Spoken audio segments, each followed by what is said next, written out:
የፊታችን ቅዳሜ በኢትዮጵያ አቆጣጠር መጋቢት 26 በፈረንጆቹ ኤፕሪል 4 2026 በዲሲ ሰዓት እንዳልሳሳት 11 አካባቢ በለንደን ፎር ነው የሚሆነው። በኢትዮጵያ ከምሽቱ 12 ሰዓት ጀምሮ ታሪካዊ ትዕይንተ ህዝብ በተለይ በበይነ መረብ አደባባይ አዘጋጅታቸዋል። በርካታ ተጽዕኖ ፈጣሪዎች ከ20 በላይ እንደሚሳተፉ ገልጻቸዋል። ጦርነት ይቆም፣ ሰላም ይስፈን፣ የግፍ አገዛዝ ይብቃ፣ ከምርጫ በፊት ሁሉ አቀፍ ሽግግር ይካሄድ ብላቸዋል። ምናልባት በአገር ቤትም ከሀገር ቤት ያሉ ሰዎች ያንን ቀን በጉጉት ጠብቀው ራሳቸውም የመፍትሄ አካል እንዲሆኑ ከወዲሁ መዘጋጀት ያስፈልጋልና እንደው ከመልእክቱ ጋር በተያያዘ ባጭሩ ይሄንን በልና አንድ ጥያቄ አስከትላለሁ። ያው ገልጸዋል ወንድማገኝ፣ በቅድሚያ እድሉን ስለሰጣችሁኝ በጣም ነው የማመሰግነው። ማስታወቂያዎችን ደግሞ በነፃ እያስተላለፋችሁ ነው እና ይሄ እንደው አንዳችን አመስጋኝ ሌላ ተመስጋኝ መኖር ባይችልም ሁሉም የጋራ ጉዳይ ቢሆንም ከልብ ነው እያመሰገን ያለ ነው። ምክንያቱም ያለ እናንተ ትብብር ከህዝቡ ጋር የምንገናኝበት ሌላ መንገድ የለንም እና ይሄ ተጠናክሮ ይቀጥላል ብዬ ተስፋ አደርጋለሁ። እና ያው ትልቅ ትዕይንተ ህዝብ፣ ታሪካዊና ትልቅ የሆነ ትዕይንተ ህዝብ ነው የሚካሄደው። ይህን ትዕይንተ ህዝብ ከ30 በላይ መገናኛ ብዙሃን በቀጥታ ያስተላልፉታል ተብሎ ይጠበቃል። ከ1 ሚሊዮን ያላነሰ ህዝብ በቀጥታ በዩቲዩብ ይከታተለዋል ተብሎ ይጠበቃል። ከ10 ሚሊዮን በላይ የሆነ ህዝብ ደግሞ በሳተላይት ቴሌቪዥን በመላው ዓለም ይከታተለዋል ተብሎ ይጠበቃል እና ይሄ በጣም በአይነቱ የተለየ ትልቅ መድረክ ነው። በዚህ መድረክ ላይ ከ20 የማያንሱ በኢትዮጵያ ፖለቲካ ሰፊ ማህበራዊ ተቀባይነት ያላቸው ተጽዕኖ ፈጣሪ የሆኑ የፖለቲካ ሰዎች፣ የሲቪክ ማህበራት መሪዎች፣ የሃይማኖት ሰዎች ይገኛሉ፣ ንግግር ያደርጋሉ እና ዓላማው ምንድነው? በአንድ በኩል ለኢትዮጵያ ህዝብ አዲስ ተስፋ የመፍጠር ጉዳይ ነው። ምክንያቱም ይህን ዝግጅት አሁን እያዘጋጀን ያለነው አንድ ወይም ሁለት ድርጅቶች አይደለንም። በጣም በርካታ የሆነ ድርጅቶች በጋራ ቆመን ነው ያዘጋጀ ነው እና ነገ ምናልባት ጋዜጣዊ መግለጫ ስንሰጥ የምትሰሙት ይሆናል። ወደ 9 የምንሆን ድርጅቶች በውስጣችን ብዙ ግለሰቦችንና ንዑስ ድርጅቶችን ያቀፍን አንድ የጋራ መድረክ ፈጥረናል እና ይሄ በሰፊ ትብብር የተዘጋጀ መድረክ ነው። ለመጀመሪያ ጊዜ ነው። ቀላል በማይባል ሁኔታ የብሔር አጥርን ተሻግረን፣ የፖለቲካ አይዲዮሎጂን ገደብ ተሻግረን፣ የሃይማኖት ልዩነትን ተሻግረን ኢትዮጵያውያን በጋራ የጋራ ችግር አለብን፣ ይህን የጋራ ችግር በጋራ መታገል አለብን ብለን ያዘጋጀነው መድረክ ነው እና ዓላማው አንዱ አገዛዙን ማስደንገጥ አለብን። አገዛዙ ምን ያህል የህዝብ ማዕበል፣ የህዝብ ቁጣ፣ የህዝብ ተቃውሞ አፍጥጦ እየመጣበት እንደሆነ በቅዳሜው ዕለት እንዲረዳ ማድረግ አለብን እና አገዛዙን ስንል ዋናውን ቁንጮ ጠቅላይ ሚኒስትሩን ብቻ ሳይሆን በዋናነት በዙሪያው የተሰለፉ የመከላከያ ሰራዊቱን፣ የብልጽግና ካድሬ፣ ለአንድ ግለሰብ ተብሎ እየተደረገ ያለው ጦርነት፣ እየተካሄደ ያለው አፈና ሁሉንም ይዞ የሚጠፋ መሆኑን ተገንዝበው እንዲደነግጡ ማድረግ ያስፈልጋል። ይሄን ህዝባዊ ቁጣ ልንቋቋም አንችልም ብለው ከህዝቡ ጎን እንዲቆሙ፣ በአገዛዙ ላይ ራሳቸው እንዲያምፁ ማድረግ ያስፈልጋል እና አንዱ መልእክት ለገዢው አካል ነው። ሁለተኛው መልእክት ግን ለህዝባችን ነው። ተቃዋሚዎች ተባብረው እየቆሙ ነው። ልዩነታቸውን ወደ ጎን አስቀምጠው በአንድ ላይ ትግሉን ለመምራት ተዘጋጅተዋል። ስለዚህ አሁን የሚመራን አካል አለ፣ ከጎኑ መሰለፍ አለብን፣ ሚናችን መጫወት አለብን የሚል ተስፋ በህዝባችን ውስጥ እንዲያድር እንፈልጋለን እና ያለፈው ትዕይንተ ህዝብ የፈጠረውን ተስፋ ታውቃላችሁ። ይሄ ደግሞ በብዙ እጥፍ ከፍተኛ የሆነ መነሳሳት ይፈጥራል የሚል እምነት አለን። ለምን? ይሄን መነሳሳት ይዘን መሬት ላይ በተጨባጭ በሚቀጥሉ ሳምንታት ዋሽንግተን ዲሲ እና ለንደን ላይ ታላቅ የሆኑ ሰላማዊ ሰልፎች እንዲካሄዱ እናደርጋለን። ከዛ በኋላ ደግሞ አገር ቤት ፈጣን የሆነ ከባድ የሆነ ህዝባዊ እምቢተኝነት እንዲነሳሳ ነው ጥረት እያደረግን ያለ ነው። ስለዚህ ይሄ አንድ ትልቅ መነሻ ይሆናል የቅዳሜው የሚል እምነት አለን። ሌላው ዓለም አቀፉ ህብረተሰብ ይሄን አገዛዝ እየደገፈ ያለው አማራጭ የለም በሚል አመለካከት ነው። ተቃዋሚዎች ተጠናክረው አልተገኙም፣ አይተባበሩም፣ እርስ በርሳቸው ችግር አለባቸው፣ ይሄን ሀገር እንደሚያስቀጥሉ እርግጠኛ አይደለንም የሚል ፍርሃት ስላላቸው ይሄን አገዛዝ ባይወዱትም እንደ ግሉኮስ እንዳይሞትም እንዳይድንም እየሰጡ ያቆዩበት ሁኔታ ነው ያለው። ስለዚህ የቅዳሜው ትዕይንተ ህዝብ ግን አንደኛ ተቃዋሚዎች እየተባበርን መሆኑን፣ ሌላው ህብረተሰቡ በከፍተኛ መጠን አገዛዙን እየተቃወመው እንደሆነ የውጭ መንግስታትም እንዲረዱት እና ከህዝቡ ትግል ጎን እንዲቆሙ ትልቅ ግፊት ያደርጋል የሚል እምነት አለን እና ሪሊ ትልቅና ታሪካዊ ነው የምንለው በምክንያት ነው፣ ዝም ብለን አይደለም።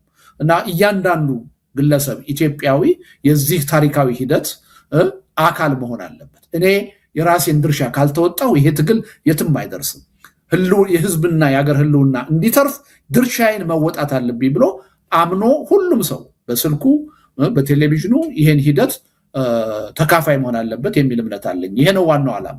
ባለፈው በተደረገው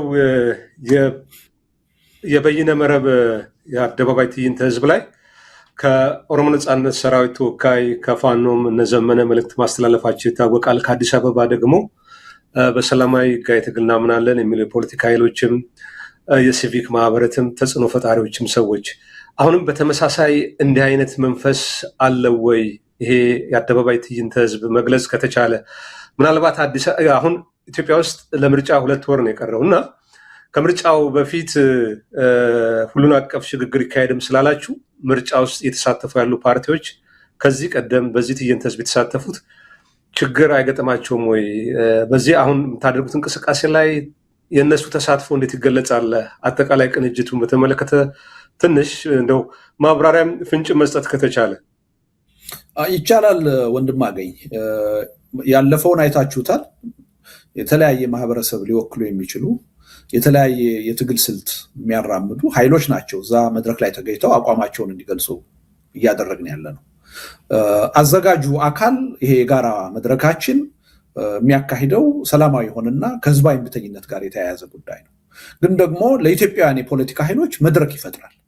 በዛ መድረክ ላይ ግን ማንኛውንም ስልት የሚከተል በጠመንጃም የሚያምኑ በሰላማዊ ትግልም የሚያምኑ ሁለቱም ያዋጣል ብለው የሚያምኑ የትኛውም አመለካከት ይኖራቸው የትኛውንም ስልት ይከተሉ በሀገራቸው ጉዳይ ስለሚያገባቸው በዛ መድረክ ላይ ተገኝተው አቋማቸውን እንዲገልጹ ነው የተጋበዙት። አዘጋጁ አካል ግን ሰላማዊ ህዝባዊ እምቢተኝነት ላይ እምነት አድርጎ የሚሰራ ነው።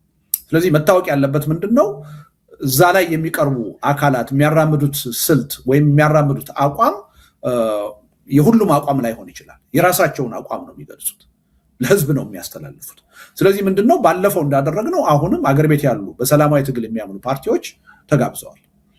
በትጥቅ ትግል የሚያምኑ የሀገራቸው ጉዳይ ስለሚያገባቸው በሀገራቸው የወደፊት እጣ ፈንታ ላይ ያላቸውን አቋም መግለጽ ስላለባቸው ተጋብዘዋል። በውጭ ሀገር የሚኖሩ የተለያዩ ማህበረሰብ የሚወክሉ የፖለቲካ ኃይሎች ተጋብዘዋል።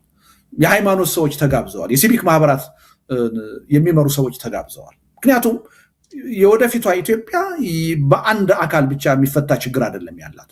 እነዚህ ሁሉ አካላት ወደ ጠረጴዛ ዙሪያ መጥተው ችግራቸውን በጋራ መወጣት አለባቸው፣ በጋራ መፍታት አለባቸው የሚል እምነት አለን። ስለዚህ በምናዘጋጃቸው መድረኮች ማንም በሚያራምደው የትግል ስልት ወይም በሚያራምደው አይዲዮሎጂ ወይም በሚከተለው ሃይማኖት የሚገለልበት ሁኔታ የለም። ኢትዮጵያን የሚመስል ሁሉን አቀፍ የሆነ መድረክ ነው እኛ እየፈጠርን ያለ ነው። በዚህ ምክንያት እንኳንስ ተቃዋሚን እና ዋናውን የገዢ ፓርቲ ቁንጮ የሆኑትን ጠቅላይ ሚኒስትር አብይንም ጋብዘናቸዋል እና ፍላጎቱ ካላቸው ድፍረቱ ካላቸው መጥተው እየቀረበባቸው ባለ ተቃውሞ ላይ አቋማቸውን ሁሉ እንዲያሰሙ ጋብዘናቸዋል። እንደው ባልተለመደ ሁኔታ ማለት ነው። ይሄን ለምንድን ነው እያደረግን ያለ ነው? አገሪቱ ውስጥ ባለ የፖለቲካ ቅራኔ እነሱም አንድ ተዋናይ ናቸው። እነሱም የኛ የሚሉት የራሳቸው ማህበራዊ መሰረት አላቸው። ልቦና ገዝተው እውነተኛ የሆነ ሰላማዊ የሆነ ድርድር እንዲኖር ሁሉን አቀፍ የሆነ ሽግግር አሁን እንዲቋቋም ቢቀበሉ የመፍትሄውም አካል ሊሆኑ እንደሚችሉ ጥሪ እያቀረብንላቸው ነው፣ እያሳየናቸው ነው። ስለዚህ ማንም አካል የሚገለል አካል የለም። ይሄ ህጋዊና ሰላማዊ የሆነ መድረክ ነው። አገር ውስጥ ያሉ ፓርቲዎችም በዚህ የመሳተፍ መብት አላቸው። ምክንያቱም በዚህ መድረክ ላይ መጥተው የሚናገሩት የራሳቸውን አቋም ነው። አገር ውስጥ ያሉ ፓርቲዎች መጥተው እዚህ መድረክ ላይ ጦርነት ሊደግፉ እንደማይችሉ እናውቃለን። ምክንያቱም አገር ቤት ያለው ህግ ይገዛቸዋል። ስለዚህ ፍጹም ህጋዊና ሰላማዊ የሆነ አቋም ነው ሊያራምዱ የሚችሉት። ኢብን ሌሎቹ አካላት እዚህ መድረክ ላይ በዋናነት የሚመጡት የትጥቅ ትግል የራሳቸውን ስልት ተከትለው እያደረጉ ነው። ነገር ግን የኢትዮጵያ ህዝብ ክፍተት አለ። ህዝባዊ እምቢተኝነት እየተካሄደ አይደለም። የከተማው ህዝብ ተምሬያለሁ የሚለው ህዝብ እጁን አጣጥፎ ቁጭ ብሏል። ውጤት ለውጥ እየጠበቀ ያለው ከሌላ ነው። ይህን ክፍተት ለመሙላት የመጣ መድረክ ነው።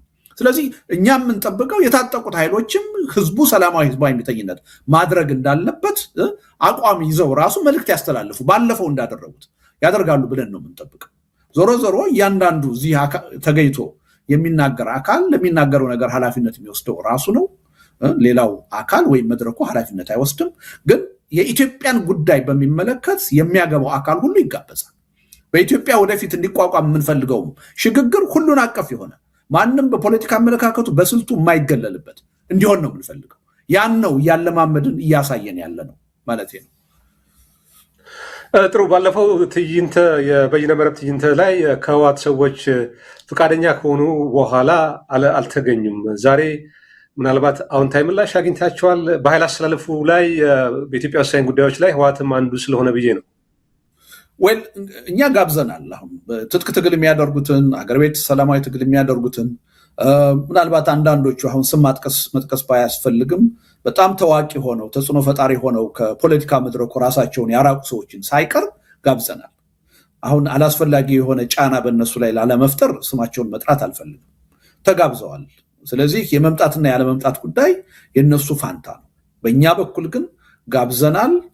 የስብሰባውን ሞዳሊቲ ሁሉ ስነስርዓቱን ሁሉ እንዲያውቁት አድርገናል እና በቂ የሆነ ሰው ይገኛል የሚል እምነት ነው ያለን።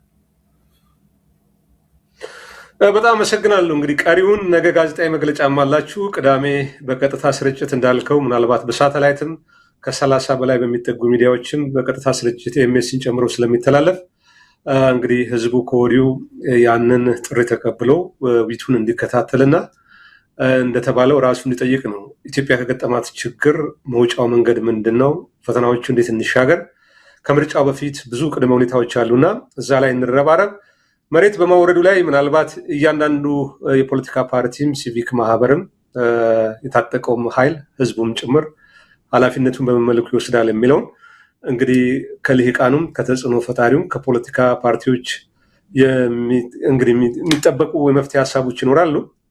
ከዚህ ጋር በተያያዘ የመጨረሻ እንደ መውጫ ቅዳሜን በተመለከተ ታስተላልፈው መልእክት ካለ ድሉን ሰጥቼ አንተን እናሰናብት።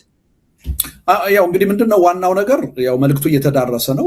መገናኛ ብዙሃን ከፍተኛ የሆነ ትብብር እያደረጋችሁ ነው ያላችሁት።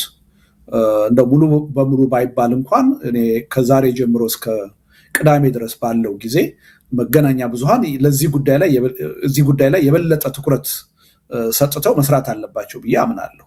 ይሄ ትልቅ አጀንዳ ነው፣ የጋራ አጀንዳችን ነው። ሁላችንንም የሚመለከት ጉዳይ ነው። ሁላችንንም ስንል ህዝባችንን የሚመለከት ጉዳይ ነው። የትግሉንም ደግሞ እንቅስቃሴ ወደ አንድ አዲስ ምዕራፍ ሊያሸጋግር የሚችል ታሪካዊ ሁነት ነው እና ይሄን በመገንዘብ አብዛኛው መገናኛ ብዙሃን በተለይ ከህዝቡ ትግል ጋር ተባባሪ የሆነው መገናኛ ብዙሃን ሪሊ ያለመሰልቸት በሚመጡት 3 ቀናት ሙሉ ትኩረቱን እዚህ ቅስቀሳ ላይ እንዲያደርግ በዚህ አጋጣሚ ጠይቃለሁ። እስካሁንም እየተደረገ ያለው ትብብር ቀላል አይደለም። ለዛ ደግሞ እናንተን ጨምሮ ምስጋናዬን ማቅረብ እወዳለሁ። በጣም ነው የማመሰግነው ጴጥሮስ ወንድማገኝ። በጣም አመሰግናለሁ አቶ ልደቱ አያሌው የዚህ ትዕይንተ ህዝብ አስተባባሪ በኤምኤስ ቀርበው ለሰጡት ማብራሪያ በተመልካች ስም ከልብ አመሰግናለሁ።